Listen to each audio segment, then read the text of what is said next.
नमस्कार, आप देख रहे हैं अब तक टीवी न्यूज चैनल। मैं हूं आपके साथ खुशबू। लांजी क्षेत्र अंतर्गत नगर पंचायत लांजी में विकास कार्यों की शुरुआत की गई।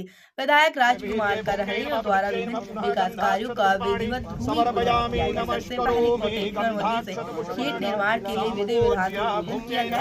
इस अवसर पर नगर पंचायत अध्यक्ष रेखा ताराचंद, जिला पंचायत सदस्य दूलीचंद, राजनीतिक मंडल अध्यक्ष आलोक चौरसिया, संदीप रानटेकर सहित पार्षदगण मौजूद रहे। क्षेत्र में आपके द्वारा विभिन्न विकास कार्य किए जा रहे हैं, उसी बीच में आप धार्मिक स्थल को भी विकास की ओर दौड़ाया है और अभी आपने दादा कोटेश्वर से लेकर गांगली राजा तक के बीच में पुलिया निर्माण के लिए ये क्या सोच दर्शाती है आपकी और किसी विकास करना चाहते हैं आपकी बताएंगे तो? देखिए, हमने तो एक पूरा विजन डॉक्यूमेंट बना के रखा हुआ है अपने विधानसभा क्षेत्र का, जिस तरह से हमारे प्रदेश के मुख्यमंत्री डॉक्टर मोहन यादव जी ने कहा है, और उन्होंने भी हमसे एक विजन डॉक्यूमेंट्स मांगा हुआ है कि क्या क्या विकास कार्य जो आपके विधानसभा क्षेत्रों के अंदर में हम कर सकते हैं, उसका आप हमें प्रस्ताव दीजिए, और उसी के आधार पर हमारे विजन डॉक्यूमेंट्स आगे बढ़ रहे हैं। हमने मुख्यमंत्री जी अपने राज्य सरकार को तो दिया ही दिया है, लेकिन साथ साथ में अलग से हमने एक विजन डॉक्यूमेंट्स अपने विधानसभा क्षेत्र के लिए तैयार करके रखा है, जिसमें इस तरह के जो निर्माण के कार्य हैं, जो छोटे भी काम हैं, बड़े भी काम हैं, इनको हमने लिया है।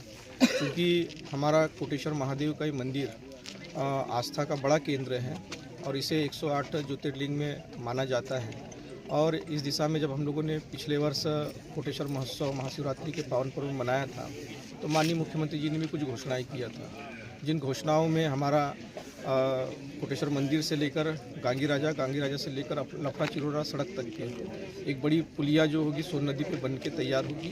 तो ये जो रास्ता है ये अच्छी तरीके से सुगम हो जाएगा, और बरसात के दिनों में जो हमारे गांगी राजा जो लोग नहीं जा पाते थे वो भी जा पाएंगे। यहाँ से मुश्किल से दूरी उसकी 4.5 से 5 किलोमीटर की, और एक बड़ा पुल उसमें आता है सोन नदी का। अगर वो बन के तैयार हो जाएगा तो ये मानिएगा कि 7 से 8 मिनट में हम कोटेश्वर मंदिर से गांगी राजा पहुँच जाएंगे।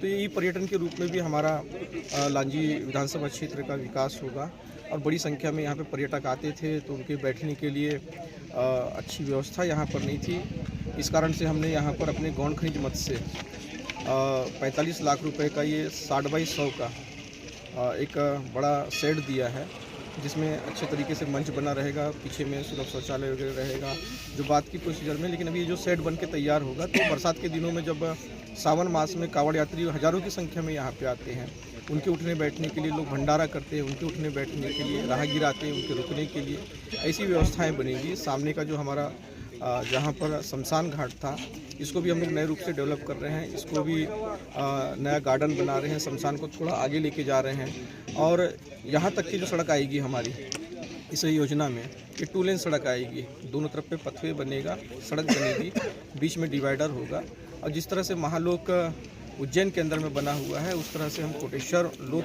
की परिकल्पना करते हैं, और पूरी तरह से इसको अच्छे तरीके से डेवलप करेंगे। और सिर्फ लांजी नगर ही नहीं बल्कि आजू बाजू के क्षेत्र के गाँव का भी आप लोग देख रहे होंगे, सड़कों का विकास हो रहा है। गाँव से गाँव को जोड़ने वाली सड़कों पर हमने बहुत ज़्यादा फोकस किया है, और आज ही हम बिसोनी ग्राम पंचायत से लांजी नगर पंचायत का वार्ड नंबर 14-15 होते हुए जो भिलाई रोड पर सड़क हमारी निकल रही है, काली माटी को जो जोड़ रही है, उस सड़क का भी आज हम भूमि पूजन करने जा रहे हैं, जो 2 करोड़ से ऊपर की सड़क है, जो इस लांजी नगर की बाईपास का काम करेगी, और जो दबाव लांजी नगर पे बनता है वो थोड़ा खत्म होगा।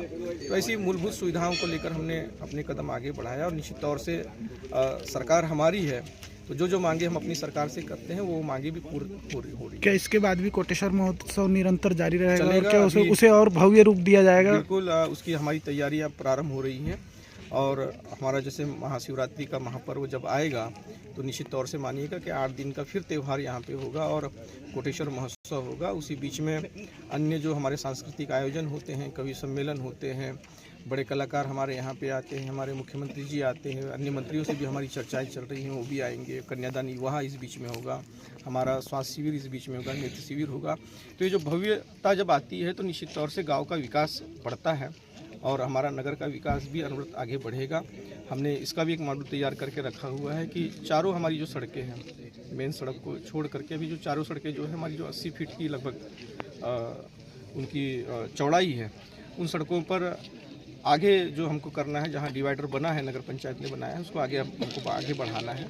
काशी इधर पर हम जाते हैं तो निमटोला के आगे तक के हमारा डिवाइडर जाएगा, इधर कोटेश्वर मंदिर तक के हमारा डिवाइडर आएगा, बालाघाट रोड को भी हमने सोच के रखा हुआ है कि इसको हम नागझरी तक के लेके जाएंगे। अभी हमने विशिष्ट निधि में जो हमारे पास पैसा बचा था उसमें अंदर नागझरी के 280 मीटर से लेकर उस चौराहे को डेवलप करना और उसको काफ़ी हमारा गुजी जो बाज़ार लगता है उस तक भी जो रोड को हम लोग बना रहे हैं, ताकि वो एक बाईपास वो भी हमारा होगा जो बाजार को जोड़ेगा सीधे। वो हमारी 5 मीटर की सड़क होगी। यानी आपके कहने का ऐसा है कि अब जैसे लोकल से लांजी से आप विधायक बने तो आप लांजी को विशेष दर्जा देके और ऊपर उठाएंगे, जैसे आज के पहले भी लांजी नगर को आपकी मंशा के अनुसार? बिल्कुल नहीं, लांजी नगर ही नहीं बल्कि हमने सब तरफ में हमने सोच के रखा हुआ है। बड़ा स्टेडियम हम यहाँ पे लेके आ रहे हैं लांजी नगर के अंदर में। किरनापुर में हम बड़ा स्टेडियम बनाने जा रहे हैं।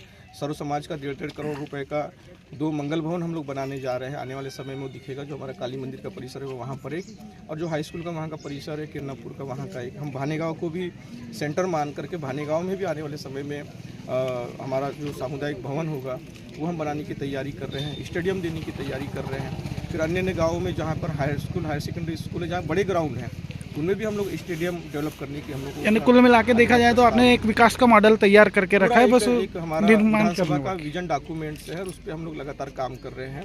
हमने जो तय करके रखा हुआ है कि इन 3 सालों के अंदर हमारा जो high school higher secondary school है, कहीं पर भी मैं गया था कुछ कक्षाओं में, जैसे रिसेवाड़ा में गया था, वहाँ पे हमारी 9th क्लास 10th क्लास की बच्चियाँ नीचे बैठती, टाटपट्टी पे बैठती। हमने तय करके रखा है कि 2-3 साल के अंदर में हमारा कोई भी 9वीं कक्षा में जो बच्चा जा रहा है वो टाटपट्टी में नहीं बैठेगा, उसके पास टेबल और बेंच होगा। कोई भी ऐसी कक्षाएं नहीं होगी high school higher secondary school की जहाँ पर एक कक्षा को 2 कक्षा बना करके हमारे बच्चे बैठ रहे हैं। सबके पास में हर सेक्शन का अलग अलग अपना क्लासरूम होगा, जहाँ 4 की आवश्यकता है, 5 की आवश्यकता है, 6 की आवश्यकता है। इन 3 साल के अंदर पूरा करेंगे। जो हमारे हाई स्कूल और हायर सेकेंडरी स्कूल हैं जहाँ बाउंड्री वाल की कमी है और असामाजिक तत्व जो है तोड़फोड़ मचाते हैं, खिड़कियाँ तोड़ देते हैं, दरवाजे तोड़ देते हैं, कई प्रकार से गंदगियाँ होती हैं वहाँ पे, तो हमारा ये विजन डॉक्यूमेंट्स में हम 3 साल के अंदर में high school higher secondary school को पूर्ण रूप से यहाँ पे सक्षम बना देंगे ताकि हमारा एजुकेशन का सेक्टर आगे बढ़े। तो हमने बहुत कुछ सोच के रखा हुआ है अपने क्षेत्र के लिए और पैसों की कोई कमी नहीं है। राज्य सरकार पूरी मदद कर रही है, हमारे मुख्यमंत्री जी पूरी मदद कर रहे हैं, हमारे मंत्री पूरी मदद कर रहे हैं। तो ऐसे काम हमारे होते रहेंगे लगातार।